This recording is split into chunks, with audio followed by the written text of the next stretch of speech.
Clause 4C. The sound of laughter hit first bright, filtered and surgically curated for maximum engagement. The screen lit up with Evelyn Marsh's face, perfectly lit, her nails painted coral pink, as she held up a small velvet box between two fingers, like it was a used tissue. Inside sat a modest diamond solitaire ring.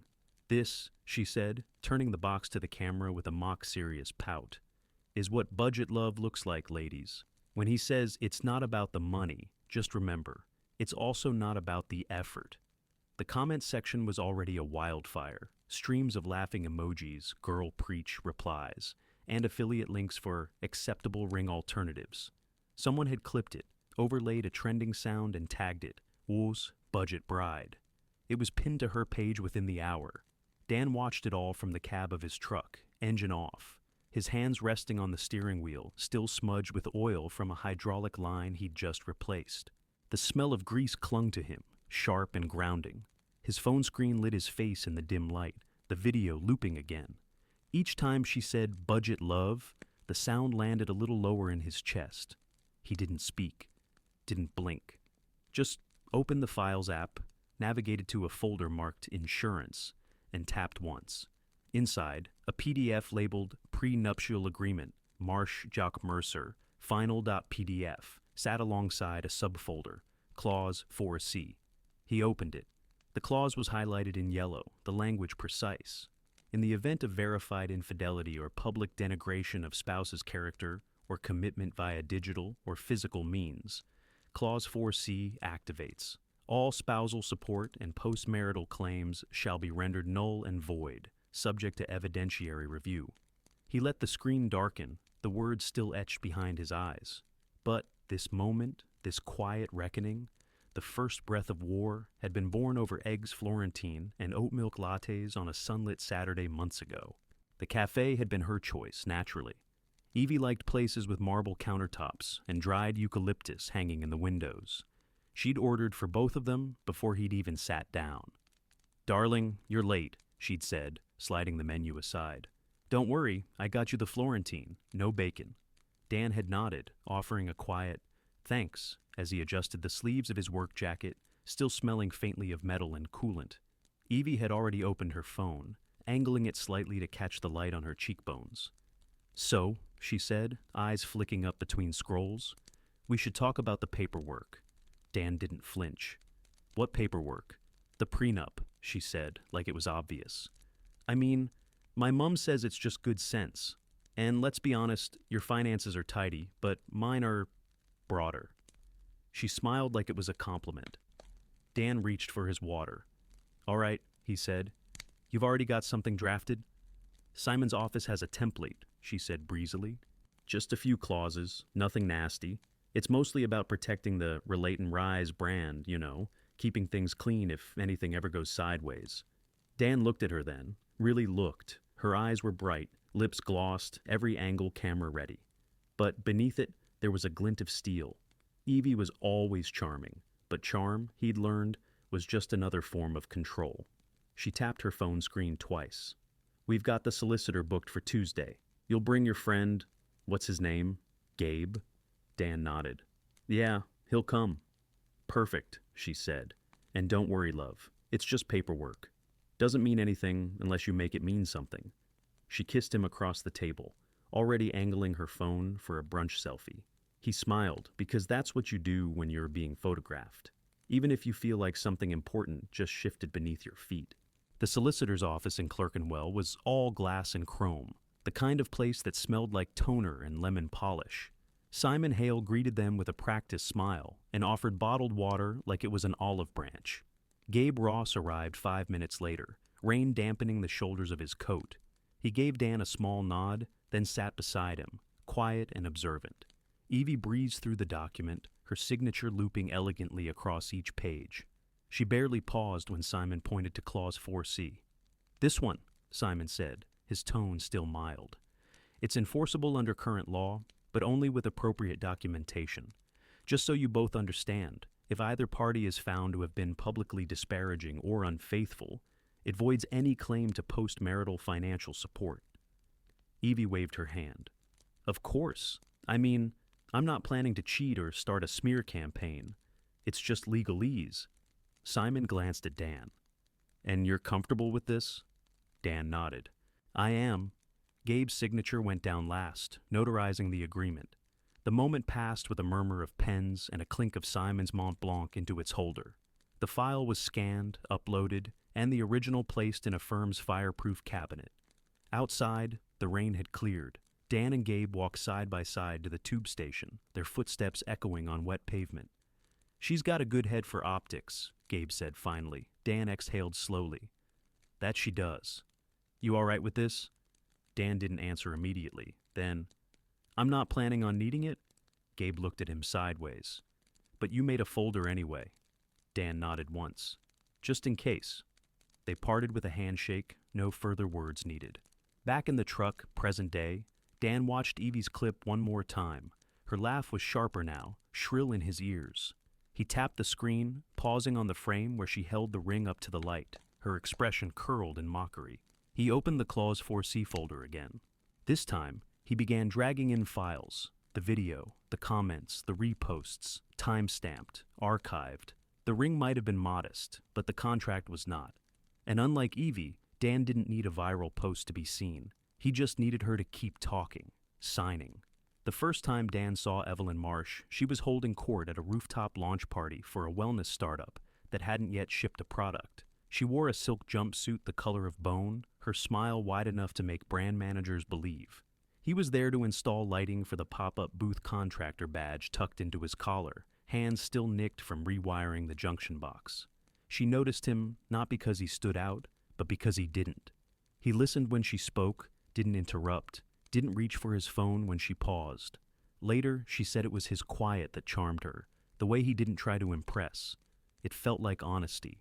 By the time they were sitting across from Simon Hale, solicitor to the well-heeled and reputationally cautious, she was Evelyn Marsh, of Relate and Rise founder, creative director, and face of the Glow and Grow method. Her studio had grown from a converted garage in Camden to 2 flagship locations and a licensing program that turned every successful franchisee into a walking billboard for Evie's brand of curated authenticity. She'd done panels at South Bank, branded meditations for streaming platforms, and a limited-run capsule line with a heritage linen company in Dorset. Dan still worked with his hands, but they were cleaner now, and the company he'd quietly formed. Mercer Fixing Ltd. had expanded beyond installations into structural retrofits and green compliance consulting. It wasn't glamorous, but the books were solid, and the long-term contracts kept the lights on. The brunch before the signing was at a place Evie loved for its intentional minimalism marble counters, flat whites served in clay cups, and a playlist that sounded like a forest had been taught to DJ. Dan stirred his eggs slowly, while Evie scrolled through her calendar. Simon's firm is very media savvy, she said, not looking up. They handle a lot of high-profile clients. Discretion's basically baked in. Dan nodded, folding his napkin. That's good. She glanced at him then, catching the edge in his tone. You're not still weird about the prenup, are you? He met her gaze. No, just want it done properly. Her expression softened, the way it often did before an audience, even if this time, the audience was just him. It's not about not trusting you. It's just, you know how things are. Visibility changes things. I've had to protect my IP since the early days. Dan sipped his coffee. I understand. She reached across the table, resting her hand over his. And anyway, Clause 4C is just a safety net. We both agree no cheating, no trashing each other online. Easy. He didn't squeeze her hand back, but he didn't pull away either. Simon's office was quiet, all soft leather and diffused light. The kind of place that made you feel like you were already halfway through the settlement just by sitting down. Simon himself was polished without being oily, his tone pitched somewhere between therapist and estate agent. He walked them through the document with the steady cadence of someone who'd read these lines 100 times but knew better than to skim. The key provisions are standard, he said, flipping pages. Asset separation, premarital holdings, income exclusion. This clause here, 4C, is the one we've discussed at length. He turned the page toward Dan and Evie. It reads, in the event that either party engages in public disparagement, defined as any statement, post, video or communication disseminated to the public or a non-private audience which undermines, mocks, or otherwise damages the reputation of the other party. Or infidelity, defined as any sexual or romantic engagement outside the marriage without prior written consent. The offending party shall forfeit any claim to spousal support, maintenance, or post-marital financial compensation. Evie nodded. Right, it's just about accountability. Simon's eyes moved to Dan. And you're satisfied with the definitions? Dan's voice was level. Yes, I've had it reviewed. He had. Gabe had looked it over with the weary precision of someone who'd seen too many versions of the same document go sideways. That was why he was there now, seated to the side, flipping through the final version before signing as witness and notary. Evie signed first, her pen looping in confident strokes. Dan followed, his handwriting smaller, more deliberate. Gabe signed last, sealing the document with the notary stamp he carried in a slim leather case. Simon slid the papers into a scanner. You'll both receive digital copies. The original will be held here, unless you request otherwise. Evie smiled brightly. Perfect. Thank you, Simon. Dan didn't smile. He reached into his satchel and pulled out a separate folder manila, neatly labeled. I'd like to lodge these as well, he said. Simon raised a brow. Additional agreements? Financial documentation. The initial funding structure of Relaton Rise. Evie blinked. Wait, why? Just for completeness, Dan said. My capital contributions, loan covenants, and the holding vehicle I used to fund the lease on the first studio. I'd like it appended to the file. Simon opened the folder, flipping through the documents. These are substantial. Evie tilted her head. Dan, we already talked about this. I said I'd credit your support. You did, he said evenly. This just ensures the paperwork reflects it. There was a pause. Then Evie laughed light, performative. God, you're so thorough. Fine, add them. Simon nodded, placing the folder atop the scanned prenup. Anything else? He asked. Dan shook his head. That's it. Later that evening, back in their kitchen, Evie was slicing cucumber into translucent rounds for a hydration jar. The overhead lights cast a soft glow on the marble worktop, one of the few upgrades Dan had insisted on when they'd moved in. He leaned against the counter, watching her fingers move. You know, she said without looking up, you could have just asked me about the funding stuff. You didn't need to drag it into the prenup. I didn't drag it in, Dan said. I documented it. She set down the knife. Feels the same. Dan dried his hands on a tea towel. You said you wanted everything clear. This is clear. She turned then, leaning her hip against the counter. I just don't want it to feel like we're starting this with a ledger between us. We're not, he said. We're starting it with clarity. She studied him for a moment, then smiled, softer this time. God, you're such a builder. Dan folded the towel and placed it on the rack. Better than being a demolition crew. She walked over and kissed his cheek. We're fine. You'll see. He didn't answer, just stood there as she drifted into the living room, her phone already lighting up with notifications. When the door clicked shut behind her, Dan returned to the kitchen, opened the cupboard above the fridge, reached past the rarely used fondue set, and pulled down a small fireproof safe. Inside was a flash drive. He plugged it into his laptop, created a new folder, Insurance. In it, he placed the scanned prenup, the funding documents, and a simple spreadsheet. Dates, amounts, and descriptions. He closed the laptop slowly. Not planning to need it, he told himself again. But he'd been around long enough to know. Plans didn't survive performance. Insurance. Dan sat in the still of his study, the only sound the faint hum of the Ethernet switch tucked behind the bookshelf. The desk light cast a tight circle over the oak surface, illuminating the laptop, the flash drive beside it, and a black moleskin notebook open to a blank page. Outside the window, the hedges swayed under the weight of wind and early drizzle, but inside everything was ordered, quiet, deliberate. He typed slowly, precisely. Each entry in the spreadsheet had its own row: date, description, platform, link, status. He marked the viral Ring video as the first, noted the exact time it was posted, the first wave of comments, the metrics at hour 1, hour 6, hour 12. He copied the clip, downloaded with metadata intact, and stored it in a folder labeled Primary. Then he turned to the router interface. The home network had been a pet project once. Mesh system, device logs, automatic backups to local storage. Now, it served another purpose. He accessed the admin panel, enabled full logging, and adjusted the retention period to indefinite. Every device, every upload, every sync would be recorded. He added his own manual sync protocol to catch deletions before the cloud overwrote the logs. Evie's phone had been connected to the network since they moved in. She'd never changed the password, never asked whether her backups went to iCloud or the NAS drive Dan had installed in the utility room. She never thought about infrastructure. That was Dan's job. It was nearly 1 in the morning when he found the first real breadcrumb. A duet. One he hadn't seen before. A split screen of Evie dancing in a hotel suite, lip-syncing to a trending sound. But the right side was gone. The video had been deleted, but the cache hadn't. He pulled the file from the local backup, then cross-referenced the timestamp with the hotel's Wi-Fi log. She'd synced that night at 11:42, the same night she'd said she was at the studio late, the same night she hadn't replied to his message until after midnight, claiming she was crashing early. Dan stared at the screen. The mirror behind her in the video was perfectly clean, reflecting the soft gold of a different room layout. Not their ensuite, not the studio's guest suite.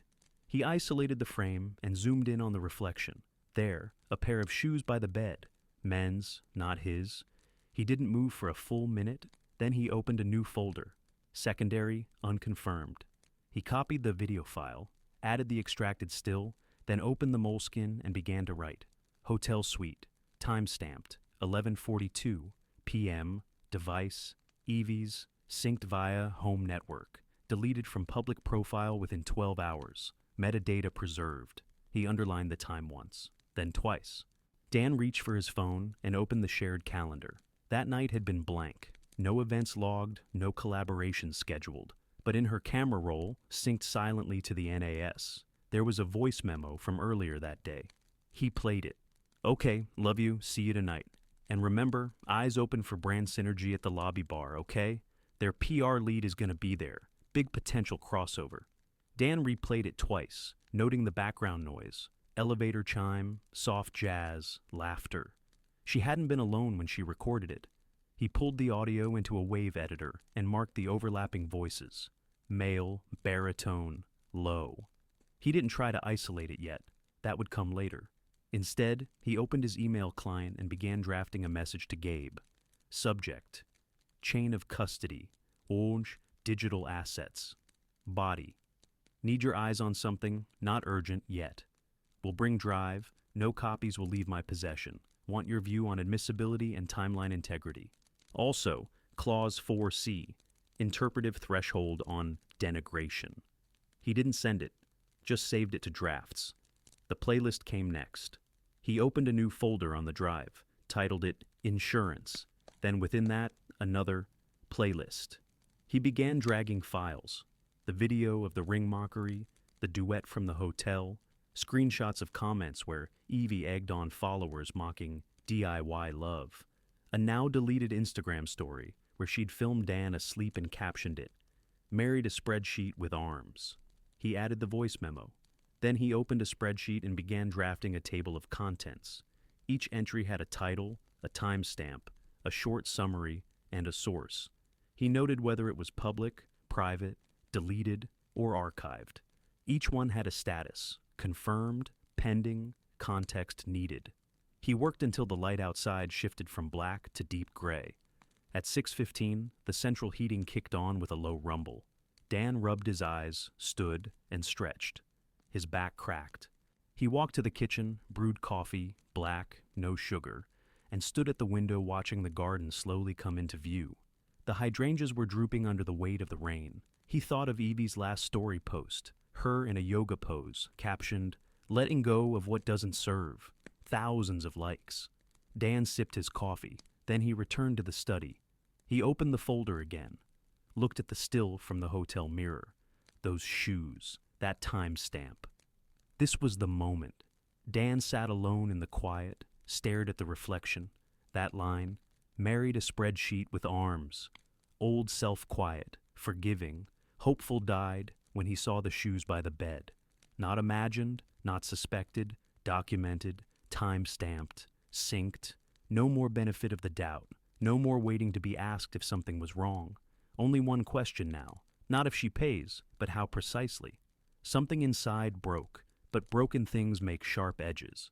He opened a new tab, created a chain of custody form, began documenting access logs, device IDs, sync sources. Precision mattered, timing mattered. Outside, the rain lightened to a steady patter.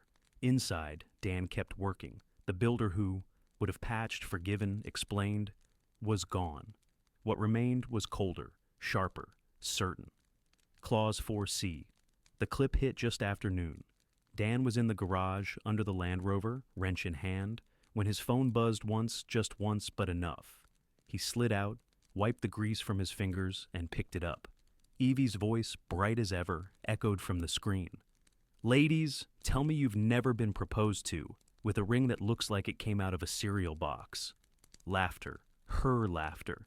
She held up the engagement ring, his ring, the one he'd spent 2 weeks sourcing, a vintage setting she'd once admired in a museum case, a quiet nod to things that lasted.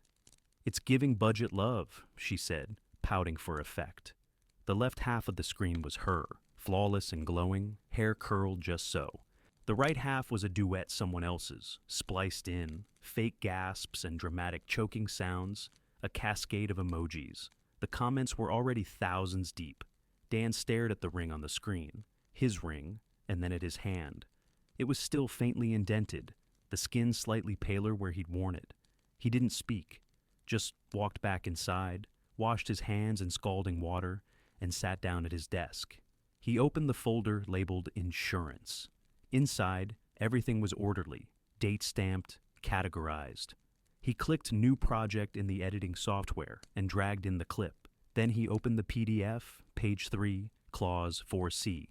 He screen-recorded the scroll, his name, her name, the clause in full, the signature line, the date, the solicitor's stamp. Gabe's digital notarization metadata visible in the corner. Then he split the screen. Left side, Evie's viral clip mocking, laughing, holding the ring like it was something sticky. Right side, the prenup clause, slowly scrolling, cold and legal. He adjusted the audio balance, lowered her laughter just slightly, let the scroll finish exactly on the line that read, "Acts of reputational denigration in a public forum shall constitute breach, voiding entitlement to spousal support." He paused, then added a simple text overlay. Clause 4C, signed, witnessed, filed. He saved the draft, but didn't post. Not yet. That evening, he met Gabe at La Civetta, the small Italian spot tucked behind the high street. It was a deliberate choice, dim lighting, quiet booths, and a sommelier who knew discretion like a priest. Gabe was already seated, jacket slung over the back of the chair, tie askew in a way that meant he'd tried and then decided against giving a damn. He stood when Dan arrived. "You look like a man who's walked out of a fire and didn't bother to check if he still had eyebrows," Gabe said quietly. Dan sat. "That's about right." They ordered wine Barolo, no discussion, and Gabe waited until the waiter disappeared before speaking again. "I saw the clip, the ring thing." He rubbed his jaw. "She didn't just cross the line, she filmed herself dancing on it." Dan opened his phone, turned the screen toward Gabe. The split screen was cued, paused at the midpoint. "I've drafted the post." Gabe studied it, his brow furrowed when the clause scrolled into view. "You're really doing this?" Dan nodded once. Gabe leaned back, exhaled slowly.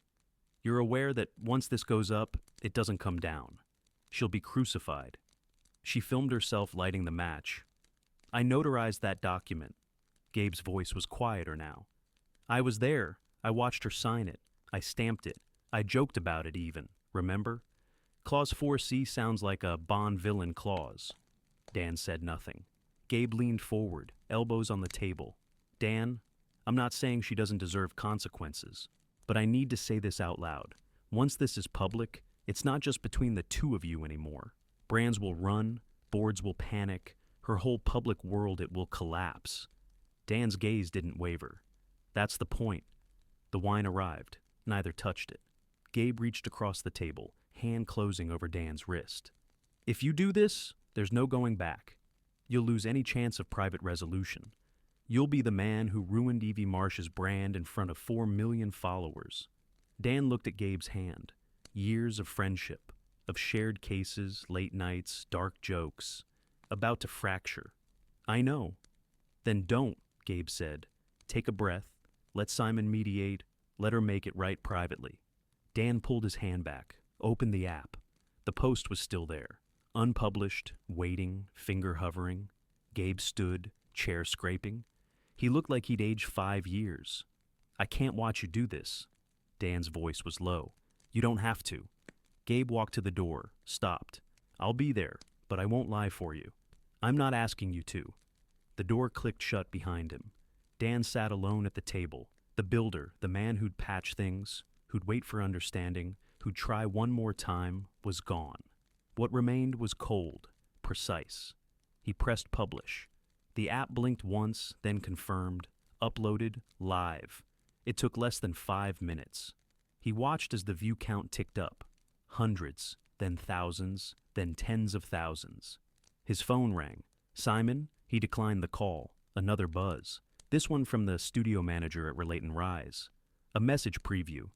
Can we talk? There's concern about the new video. Dan closed the phone, slipped it into his jacket pocket. He finally took a sip of the Barolo.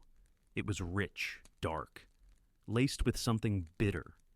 Outside, the rain had started again. Not a storm, just steady, insistent. Inside, Dan finished his wine and waited. Clause 4C. The first to pull out was Bloom Tea. Their pastel-coded Instagram story slid into feeds just before dawn. We are aware of the circulating video involving Evelyn Marsh. At this time, all affiliate links and codes have been suspended pending internal review. We remain committed to values of kindness, integrity, and respect. By mid-morning, 3 more followed, then 7, then the cascade. Relate and Rise's page removed Evie's photo from its banner. The class schedule still listed Glow and Grow with Evie, but the sign-up button redirected to a dead link. A Reddit thread documented each change in real time, like war correspondents charting the retreat of a once mighty empire. Evie's TikTok was quiet at first. Her usual rhythm morning affirmations, coffee rituals, behind-the-scenes podcast clips halted like a skipping record. Her last post, still pinned, was the now infamous Budget Love Ring monologue, juxtaposed forever beside Dan's split screen. The prenup, the clause, the date, the notary stamp, clause 4C. The internet had opinions. Legal TikTok dissected it with surgical glee, citing jurisdictional enforcement standards and precedents with hashtags like Estache Clause 4C and Prenup Power.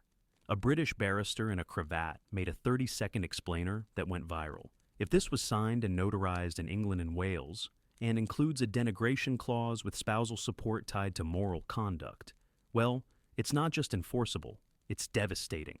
Simon Hale's office was a mess. Not physically, his desk remained as pristine as ever, but in mood.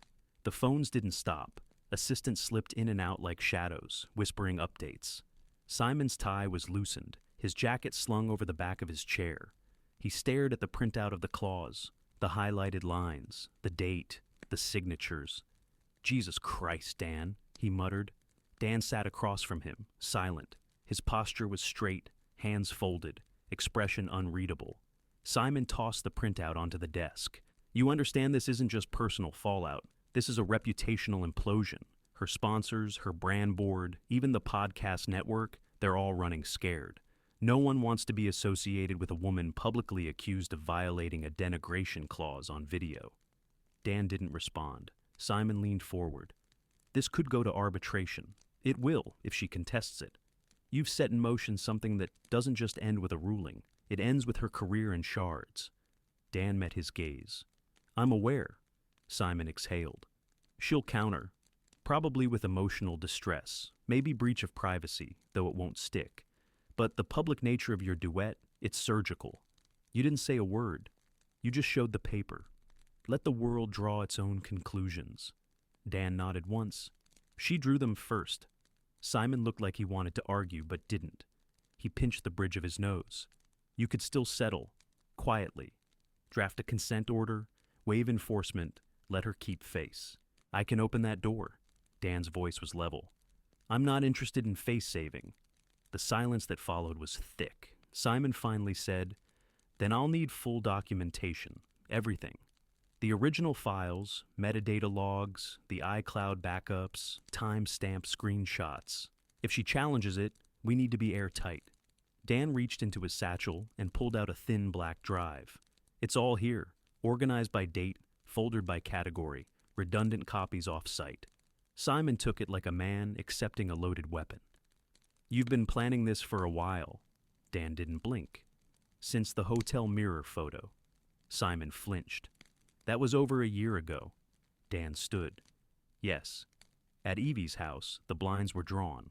A ring light still glowed faintly in the corner of the room, casting eerie shadows on the wall. She sat on the edge of the couch in an oversized hoodie, knees drawn up, laptop open in front of her.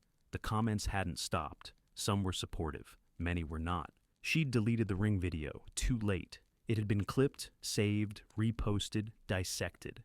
The duet had over 6 million views. The original Prenup PDF was now circulating on legal blogs, complete with notary metadata. Someone had even found the brunch photo from the day they'd signed it.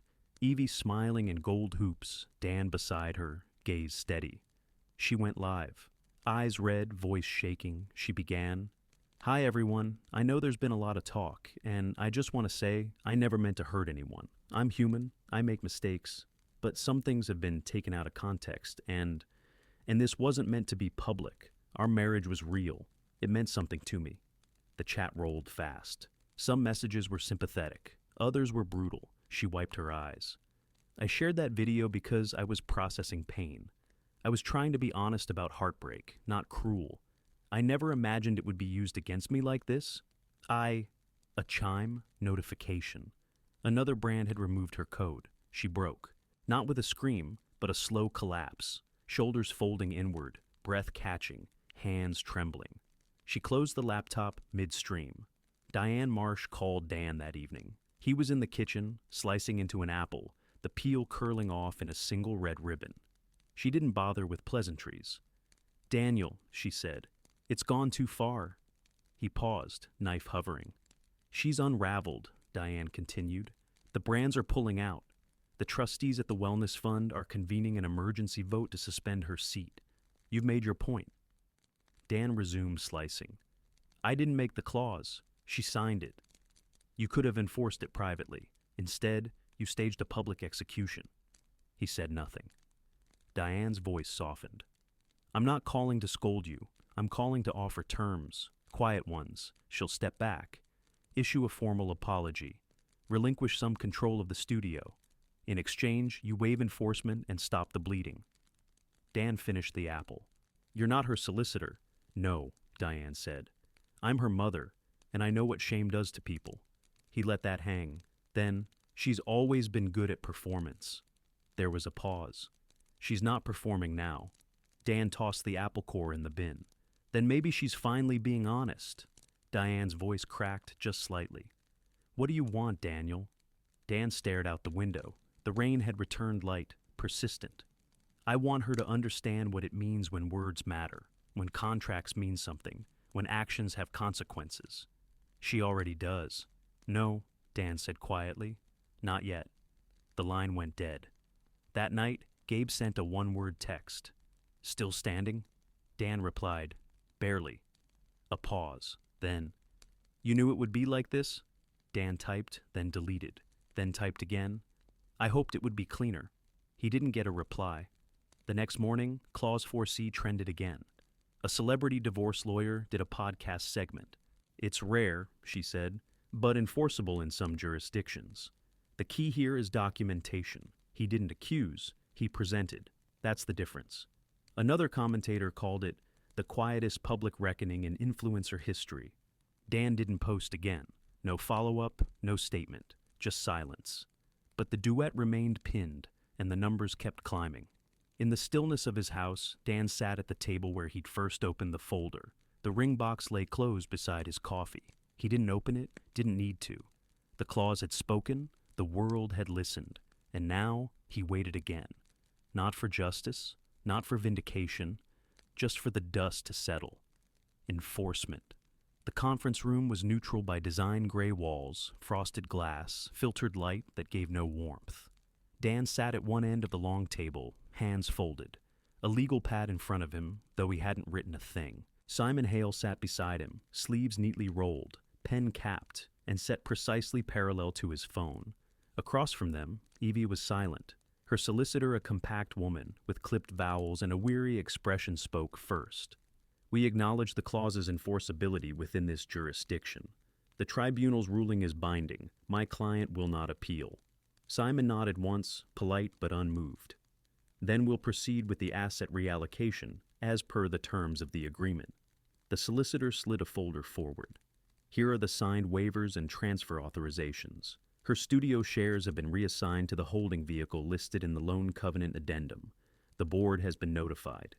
Evie didn't look up. Dan watched her for a moment. Her hair was pulled back too tight, makeup applied with mechanical precision. She was wearing a blazer she used to call her panel-ready armor, but her shoulders drooped beneath it. Simon opened the folder, skimmed the contents, and handed it to Dan. "Studio control?" Dan asked. "Transferred, effective immediately," the solicitor confirmed. "She's no longer a director, nor a signatory on any accounts. Per the cease and desist issued yesterday, she is also barred from making public commentary regarding the proceedings, the prenup, or Mr. Mercer's conduct." Evie blinked slowly. Then, finally, she spoke. "You could have just asked me to step back." Dan didn't answer. Simon's tone was measured. "Clause 4C defines specific conditions. Those conditions were met. Enforcement was a contractual right, not a discretionary request." Evie's jaw flexed, but she said nothing more. The solicitor gathered the remaining papers. "Spousal support?" "Void," Simon said. "As per the binding ruling, recorded formally, £0." There was a pause. The solicitor nodded.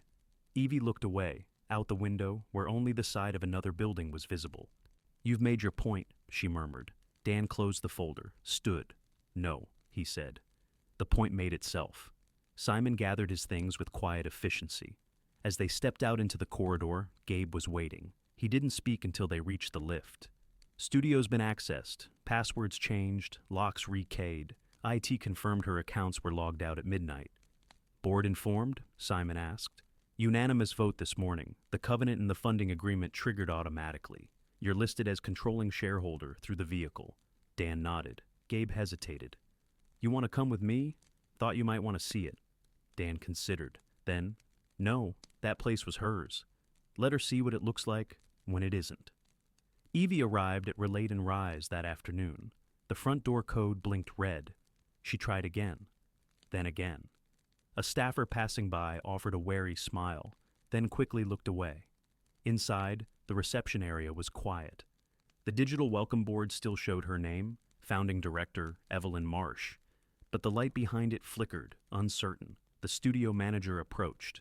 "Hi, Evelyn. We've been instructed not to grant access to the accounts or back office. I'm really sorry." Evie smiled, brittle. "It's my studio." "I know," the manager said, eyes flicking to the wall behind her. "But we've received legal instructions. Everything's been restructured. The holding company controls the operations now." Evie stepped back. The floor felt uneven, though it wasn't. "Can I at least—" "We're not allowed to discuss internal matters. There's a media protocol. You should have received it via your solicitor." Evie turned without replying. As she stepped outside, her phone buzzed. A message from her mother. He didn't have to take it all. She didn't reply. She opened her socials. The duet was still pinned, still climbing. The comments had changed, no longer vicious, just quiet, observant. Screenshots, legal explanations, a few apologies from followers who had once cheered her on. She tried to post. The app rejected it. Terms of the order had been uploaded to the platform. Violations would result in penalties. She scrolled through her drafts. All of them gone. That evening, in Simon's office, Dan signed the final set of documents, the ones that authorized the buyout of the studio shares. The price had been locked months ago, back when the studio had accepted his capital to expand. Simon tapped the signature line. "Once this is filed, you'll own full operational control, the brand rights, the affiliate structures, the licensing." Dan signed. "I don't want to run it." "You don't have to. You can appoint a manager or sell it. Dan looked out the window. The city was dusk-lit and quiet, its noise softened by glass and altitude. Sell it, he said. Simon raised an eyebrow. All of it? Dan nodded. Simon didn't argue. I'll start finding buyers. As Dan stood to leave, Gabe entered, holding an envelope. From her solicitor, he said, handing it over. Final statement, her side, for the record. Dan opened it, read silently, then folded it again and handed it back. File it, he said. Gabe hesitated. You sure? Dan looked at him. It doesn't change anything. Later that night, Dan stood in his kitchen. The house was quiet again, an emptiness that no longer felt like waiting, just absence. He opened the cupboard above the sink and took down the ring box, held it for a moment, then walked to the bin and dropped it in. No performance, no post, no caption, just a gesture. Outside, the rain had returned, soft, unhurried. Dan poured a glass of water, sat at the table, and let the silence settle. Not vindication, not justice, just the end of something, and the beginning of what came after. The next morning, Dan opened the study door and paused. Light filtered in through the blinds, striping the old oak desk in angled gold. He crossed the room, sat down, and opened the drawer where the folder had always lived. Insurance was still written neatly on the label, its corners soft from handling. He took it out, placed it on the desk, and beside it, he laid down the ring box he'd retrieved from the bin the night before. Still intact, a faint smudge on the velvet from where damp plastic had kissed it. He wiped it clean with the edge of his sleeve. Then, with slow precision, he arranged the shot. Phone propped against a glass paperweight. The frame, a close crop of the desk surface. Ring box, front and center, lid open to reveal the empty velvet slot. Just behind it, the clause 4C highlighted in yellow, clear and silent. No music, no captions, just the box, the clause, and a man's hand steady, deliberate reaching in to close the lid with a quiet finality. He watched the clip once, no edits, no effects, then posted it with a single line in the caption, enforced. He didn't pin it, didn't share it, just let it sit. By mid-afternoon, it had been screen recorded 100 times, shared across platforms. The silence was louder than any audio. Comment sections filled with guesses, legal breakdowns, armchair autopsies of a relationship built online and dismantled with paper. Some called it chilling, others called it art. A few called it cruel, but no one could say it wasn't clear. By evening, the clip was trending under 3 different hashtags. Dan turned off his phone. In a co-working studio outside Brighton, Evie sat at a borrowed desk, fingers poised over a keyboard that hadn't yet forgiven her. The new account hadn't taken. No verification badge, no affiliate links, no audience, just a blank profile and a name no one trusted. She'd tried rebranding, new lighting, softer tone, accountability. But the infrastructure had moved on. Sponsors had clauses too. Trustees had optics to protect. Investors didn't call back. She refreshed the page. Still nothing. Her last video had under 200 views. The comments were mostly bots. She closed the laptop. Outside, someone was teaching a yoga class. Their voice drifted faintly through the open door, bright, clear, confident. She didn't recognize the instructor, probably someone new. Her hand reached for her phone, then stopped. She left it in the bag and stood up. She didn't say goodbye to anyone on the way out. 2 days later, Gabe stopped by with coffee and the envelope he hadn't filed. Thought you might want a second look. Dan took the cup, but didn't reach for the paper. I read it. Gabe sat in the armchair by the window. I know. They sat in silence for a while, the kind that didn't need filling. She'll try again, Gabe said eventually. Somewhere else, different platform, new name. Dan nodded. She always lands on her feet. Maybe, Gabe said, but the ground's less forgiving now. Dan sipped his coffee. Gabe watched him for a moment, then leaned forward. You won, he said. Just be careful you don't stay in the war. Dan didn't respond, just looked out the window where the trees moved gently in the wind. No thunder, no spectacle, just motion. Gabe stood to leave. You ever need someone to talk to? Someone who knows where the bones are buried? I know where to find you. Dan said quietly. Gabe gave a dry smile. Exactly. That night, Dan returned to the study. The folder still sat on the desk. He opened it one last time. Inside, printouts, screenshots, notarized pages, backup drives. Evidence built not in anger, but in foresight. Every item labeled, every date matched, every step deliberate. He placed the final court order on top, then closed the folder, wrapped it in brown paper, and wrote the date on the front. He slid it onto the bottom shelf of the cabinet, locked it, not to forget, just to stop needing it. Weeks passed, the story faded from the top of the feed. New scandals rose, new trends spun.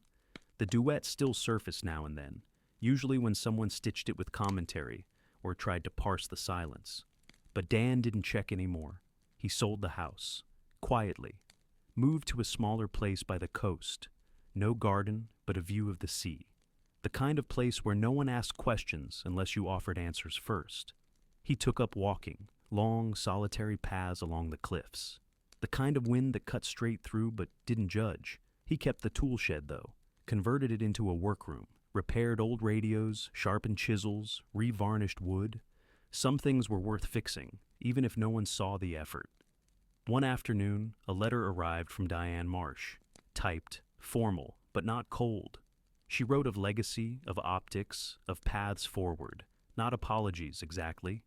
Just acknowledgments. She offered to buy back a portion of the studio shares, enough to give Evie a foothold, a chance to rebuild within limits. Dan read the letter twice, then placed it in the same cabinet as the folder. He didn't reply. Months later, someone messaged him on a platform he hadn't opened in weeks. Just a link. He clicked it. A short clip. A woman leading a small group in a community hall. No brand logos, no mats with printed slogans. Just people moving, breathing, listening. At the end, the woman smiled, tired, real, and the screen faded to black. Dan watched it once, then closed the tab. Outside, the tide was coming in. He stepped out onto the porch, mug in hand, and watched the waves build and fall. No music, no captions, just the sound of water meeting land over and over again.